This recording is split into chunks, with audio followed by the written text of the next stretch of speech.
চলুন একটি পরিসংখ্যান দেখি।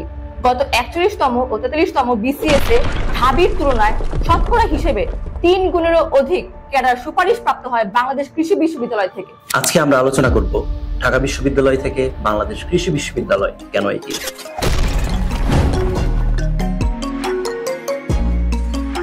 প্রথমেই বিসিএস নিয়ে কথা বলা যায়। 41তম বিসিএস এর চূড়ান্ত ফলাফলে ঢাবির তৎকালীন 47,000-এর অধিক শিক্ষার্থীর মধ্যে বিসিএস এ সুপারিশ প্রাপ্ত হয় মাত্র 1.2% শিক্ষার্থী। অপরদিকে বাকৃবির ক্ষেত্রে 7,000-এর অধিক শিক্ষার্থীর মধ্যে বিসিএস এ সুপারিশ প্রাপ্ত হয় 3.16%, যা ঢাবির তুলনায় প্রায় 3 গুণ। অর্থাৎ ক্ষেত্রটা যদি হয় বিসিএস পরীক্ষা, সেখানে ঢাবির চেয়ে বাকৃবি ঢের এগিয়ে। এবার একটু অর্থ বরাদ্দের দিকে নজর দেওয়া যায়। দা ডেইলি ক্যাম্পাসের সূত্র অনুযায়ী ঢাকা বিশ্ববিদ্যালয়ে 2022-23 অর্থ বছরে শিক্ষার্থীদের পিছনে 922 কোটি টাকা অর্থ বরাদ্দ দেওয়া হয়, যেখানে বাকৃবিতে মাত্র 345 কোটি টাকা অর্থ বরাদ্দ দেওয়া হয়। চোখের দেখাই কিন্তু শেষ দেখা নয়, যেখানে ঢাবিতে প্রতি শিক্ষার্থীর পিছনে অর্থ বরাদ্দ দেওয়া হয় 2,18,000 টাকা, সেখানে বাকৃবির প্রতি শিক্ষার্থীর পিছনে অর্থ বরাদ্দ দেওয়া হয় 4,66,000 টাকা, যা ঢাবির তুলনায় দ্বিগুণেরও অধিক।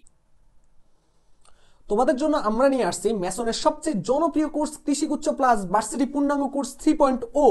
এই কোর্সের মধ্যে এই কোর্সটা জনপ্রিয় হওয়ার অন্যতম কারণ হলো যে এই কোর্সের পিছনে বা সামনে যারাই আছে সবাই বাংলাদেশ কৃষি বিশ্ববিদ্যালয়ের টপ করা ভাইয়াপুরা, এবং এই কোর্সের মধ্যে থাকতেছে 80+ লাইভ ক্লাস, 100+ লাইভ এক্সাম। কোর্সের মধ্যে আরো রয়েছে 1-to-1 মেন্টরশিপ, কৃষির টপার দিয়ে এই মেন্টরশিপ গুলা করানো হবে তোমাদেরকে। গাইডলাইন সেশন থাকবে কৃষিতে প্রথম, দ্বিতীয়, তৃতীয় টপ 20 প্রায় সবাই থাকবে এই গাইডলাইন সেশনে, এবং থাকবে প্রত্যেক সপ্তাহে বা প্রত্যেক রুটিনে তোমাদের জন্য একটা করে ডাউট সলভিং ক্লাস। মজার ব্যাপার হলো যে প্রত্যেকটা গাইডলাইন সেশন হবে প্রত্যেক সপ্তাহে, মানে প্রত্যেক সপ্তাহে একটা করে তোমাদের থাকবে গাইডলাইন সেশন। এছাড়াও থাকবে সেকেন্ড টাইমারদের জন্য আলাদা কেয়ার। তার মানে কি, সেকেন্ড টাইম দিয়ে যারা টপ করছে সে সকল ভাইয়াপুরা সেকেন্ড টাইমারদেরকে আলাদা কেয়ার করবে, আলাদা গ্রুপ থাকবে, তাদেরকে আলাদা কাউন্সিলিং করা হবে। এছাড়াও এই কোর্সের মধ্যে আরো যেটা থাকতেছে, তোমরা অনেকেই হয়তো বা অনেক জায়গায় ব্যর্থ হওয়ার পরে তোমরা নিজেদেরকে হারিয়ে ফেলো, তোমরা হতাশায় ভুগতে থাকো, ডিপ্রেশনে থাকো, ওই ডিপ্রেশনটা কাটানোর জন্য তোমাদেরকে একজন ভাইয়াপুর আন্ডারে দিয়ে দেওয়া হবে। তখন তুমি যেই কোনো প্রবলেম, যেই কোনো সমস্যা ফেস করলে সেই ভাইয়াপুর সাথে যোগাযোগ করতে পারবে। এবং এই ছাড়াও এই কোর্সের মধ্যে যেটা থাকতেছে সেটা হলো যে কোর্স মেটেরিয়ালস হিসাবে agri plus varsity special suggestion book থাকবে। এই ছাড়াও থাকবে এগ্রি বুস্টার ম্যাথ বুক, যেটা তোমাদের ম্যাথের ভয়কে অতি সহজে জয় করবে এবং ম্যাথের সকল ধরনের সমস্যা তোমরা সহজে সলভ করতে পারবে এই বইটার মাধ্যমে। এবং থাকতেছে মেসনের সবচেয়ে সুন্দর টি শার্ট, এবং থাকতেছে ওয়েমার বুক। তুমি মেইন এক্সামের ভালো মতো প্রস্তুতি বা মেইন এক্সাম ফিল নেওয়ার জন্য বাসায় বসে প্র্যাকটিস করতে পারবে ওয়েমার বুকে। এই ছাড়াও এত কিছু পাচ্ছ এই কোর্সের মধ্যে। কোর্স ফি কত জানো? মাত্র 2299 টাকা। খুশির সংবাদ হলো যে প্রথম 300 জনের জন্য 1799 টাকা। অল্প কিছু সিট বাকি আছে। এখনো যদি ভর্তি হতে চাও তাহলে অবশ্যই স্ক্রিনে দেওয়া নাম্বার অথবা ডেসক্রিপশন বক্স দেখে দ্রুত যোগাযোগ করো। এই হোয়াটসঅ্যাপ নাম্বারে মেসেজ দিলে তুমি আরো বিস্তারিত জানতে পারবে, অথবা ভর্তির জন্য এই হোয়াটসঅ্যাপ নাম্বারে মেসেজ দিয়ে ফেলো অথবা মেসনের পেজে। ধন্যবাদ। একটি বিশ্ববিদ্যালয় হওয়া উচিত গবেষণার আতুরঘর। এটা বিশ্ববিদ্যালয় কতটুকু সমৃদ্ধ সেটা নির্ভর করে তার গবেষণার উপর। আসুন এখন একটু আলোচনা করি দুটি বিশ্ববিদ্যালয়ের গবেষণা নিয়ে। প্রথমতই বাংলাদেশে সবচেয়ে বেশি গবেষণা কেন্দ্র নিয়ে প্রথম স্থানে অবস্থান করছে বাংলাদেশ কৃষি বিশ্ববিদ্যালয়, এবং এখানে গবেষণা কেন্দ্রের সংখ্যা প্রায় 121টি। এবং ঢাকা বিশ্ববিদ্যালয়ের কথা যদি বলতে হয়, সেখানে ঢাকা বিশ্ববিদ্যালয় রয়েছে প্রায় 56টি। গবেষণার কথা বললেই সর্বপ্রথম কথা বলতে হয় গবেষকদেরকে নিয়ে। সম্প্রতি পৃথিবীর সেরা গবেষকদেরকে নিয়ে একটি সমীক্ষা করা হয়, যেখানে ঢাবির শিক্ষক রয়েছেন প্রায় মোট শিক্ষকের 35%, কিন্তু বাকৃবিতে রয়েছে প্রায় 65%। এ পর্যন্ত বাকৃবিতে গবেষণা সম্পন্ন হয়েছে প্রায় 6,874টি, এবং বর্তমানে চলমান রয়েছে প্রায় 632টি। একটা ইনসাইজ বলি, ঢাবিতে কিন্তু বেশি অর্থ বরাদ্দ দেওয়া হয় শ্রান্তি এবং বিনোদনে, গবেষণাতে নয়। 20-21 অর্থ বছরে ঢাবির শ্রান্তি ও বিনোদনের পিছনে ব্যয় হয়েছে প্রায় 5,57,00,000 টাকা, কিন্তু গবেষণার পিছনে খরচ হয়েছে প্রায় 3,51,00,000 টাকা। কিন্তু পরের বছর কি হলো? 21-22 অর্থ বছরে গবেষণার পিছনে ব্যয়ের কোনো হিসাবে দেওয়া হয়নি তার পরের বছর অর্থাৎ 22-23 অর্থ বছরেও। অনেক তো হলো দেশের কথাবার্তা, এবার একটু বিদেশ থেকে ঘুরে আসা যাক। টাইমস আর এডুকেশন র্যাঙ্কিং অনুসারে বাংলাদেশ কৃষি বিশ্ববিদ্যালয়ের ইন্টারন্যাশনাল আউটলুক স্কোর হচ্ছে 49.5, যেখানে ঢাকা বিশ্ববিদ্যালয়ের স্কোর হচ্ছে 48.5।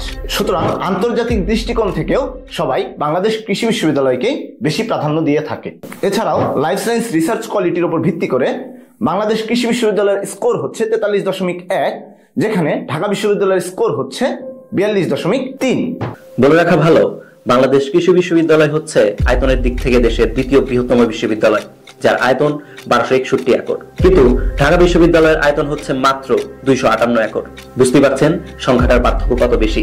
পাশাপাশি জানিয়ে রাখতে চাই, বাংলাদেশ কৃষি বিশ্ববিদ্যালয় হচ্ছে শিক্ষার্থীদের জন্য শতভাগ আবাসন সুবিধা প্রদানকারী বিশ্ববিদ্যালয়, যেই সুবিধা ঢাকা বিশ্ববিদ্যালয়ে অনুপস্থিত। দেশের বিভিন্ন সংকট নিরসনে কাজ করে আসছে বাংলাদেশ কৃষি বিশ্ববিদ্যালয় এবং তারা প্রায় সফল। কালে কালে বাংলাদেশ অনেক দুর্যোগের সম্মুখীন হয়েছে, যার মধ্যে বন্যা, খরা, লবণাক্ততা অন্যতম। প্রায় সকল উপকূল পরিবেশের জন্য উচ্চ ফলনশীল জাত ফলাতে সক্ষম হয়েছে বাংলাদেশ কৃষি বিশ্ববিদ্যালয়। বাংলাদেশের মানুষের আমিষের চাহিদা পূরণের সবচেয়ে বড় উৎস ব্রয়লার চিকেন। কিন্তু আপনি কি জানেন, এই ব্রয়লার চিকেন আপনার শরীরের স্বাভাবিক রোগ প্রতিরোধ ক্রিয়াকে নষ্ট করে দিতে পারে, মানুষ হয়ে যেতে পারে অ্যান্টিবায়োটিক রেজিস্ট্যান্স। কিন্তু এই সমস্যার সমাধান করেছে কারা? বাকৃবির একদল গবেষক। তারা অ্যান্টিবায়োটিক ছাড়া আবিষ্কার করেছে ব্রয়লার চিকেনের এক নতুন জাত, ছাগলের নতুন জাত ব্ল্যাক বেঙ্গলের আবিষ্কার এখান থেকেই। ব্রুসেলোসিস নামের ব্যাকটেরিয়া কত শুনেছেন? এই জীবাণুর শনাক্তকরণ এবং জিনোম সিকোয়েন্সিং কিন্তু বাংলাদেশ কৃষি বিশ্ববিদ্যালয় থেকেই হয়েছে। একটি বিশ্ববিদ্যালয়ের গুণগত মান যে সকল মানদণ্ডের ভিত্তিতে ব্যাখ্যা করা যেতে পারে, তার সবকটিতে বাংলাদেশ কৃষি বিশ্ববিদ্যালয় যোজন যোজন এগিয়ে। কিন্তু পর্যাপ্ত জ্ঞান ও সচেতনতার অভাবে আমরা কখনোই এই বিষয়টিকে স্বীকৃতি দিতে চাই না। একটি বিশ্ববিদ্যালয়ের গুণগত মান তার প্রতিষ্ঠাকাল দিয়েই কি বিবেচনা করা উচিত? আপনার কাছে প্রশ্নটি রেখে যাচ্ছি।